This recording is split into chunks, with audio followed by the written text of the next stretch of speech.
Olha como começa o livro de Daniel. Daniel começa assim: no terceiro ano do reinado de Joaquim, rei de Judá, veio Nabucodonosor, rei da Babilônia, a Jerusalém. O Senhor lhe entregou nas mãos a Joaquim, rei de Judá, e os utensílios da casa de Deus que Nabucodonosor levou para o seu templo. Olha como é que Daniel via a história. Nabucodonosor era o algoz, era o inimigo, era o tirano, aquele que humilhou o povo de Israel, que humilhou os judeus, aquele que roubou do templo as coisas sagradas. Mas Daniel não começa o relato dessa história do ponto de vista pessoal. No terceiro ano do reinado de Joaquim, veio Nabucodonosor e me tirou da minha família, me arrancou da minha mãe, do meu pai. Não, Daniel não é vitimista. Olha como Daniel trabalha a história. O Senhor lhe entregou nas mãos a Joaquim, rei de Judá. A prova que não é comodista é que os profetas da Bíblia foram as pessoas mais ativas na história. Tanto é que eles denunciaram reis. Olha João Batista denunciando Herodes. Os profetas não eram acomodados. E os profetas também não eram vitimistas. Mas os profetas bíblicos, e mesmo não sendo um profeta bíblico, eu acho que tem que imitar o profeta nesse sentido, eles tinham uma filosofia de história superior. Olha Daniel. Ele não começa o relato do seu livro a partir do seu sofrimento. O Senhor lhe entregou nas mãos a Joaquim, rei de Judá. Nabucodonosor veio e tirou tudo de nós, mas se ele fez isso é porque o Senhor permitiu. Depois que Daniel mostra a sua visão de história, mesmo que Nero esteja no comando, o Senhor permitiu, eu não vou perder essa confiança. Isso é crer na soberania de Deus. A segunda coisa que Daniel fala é: alguns dos utensílios da casa do Senhor, Nabucodonosor levou e colocou na casa do tesouro do seu Deus na Babilônia, na terra de Sinar. A segunda coisa que Daniel descreve é a tristeza de ver como Nabucodonosor estava mexendo nas coisas da religião judaica, nas coisas que eram tão preciosas para Daniel.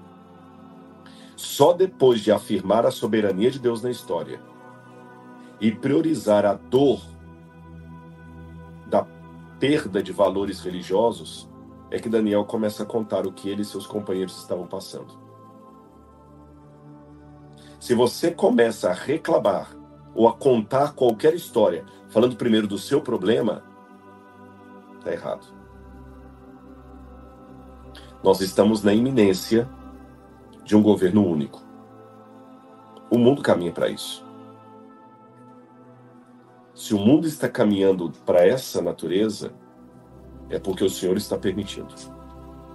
Seja quem for que esteja no comando, o Senhor está permitindo. Segundo, o que isso pode implicar para o povo de Deus, para o conhecimento da Bíblia Sagrada, por exemplo. E em terceiro lugar, aí eu preocupo com a minha vida.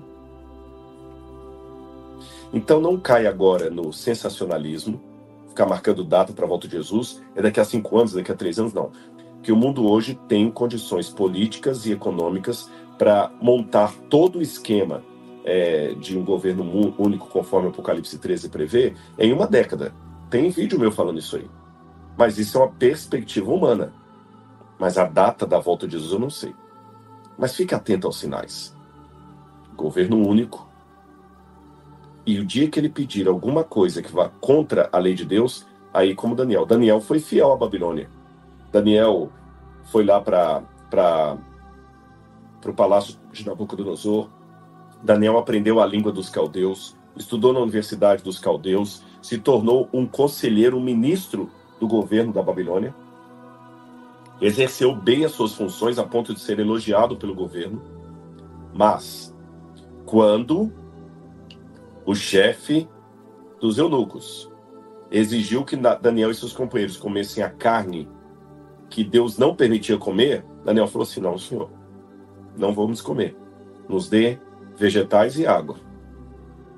Quando o governo da Babilônia exigiu que todos se prostrassem diante da imagem de Nabucodonosor, os 3 companheiros de Daniel falaram: nós não vamos prostrar, pode nos mandar para fornalha ardente. Quando a Pérsia exigiu que quem não adorasse o rei fosse lançado na cova dos leões, Daniel falou: eu vou para a cova dos leões.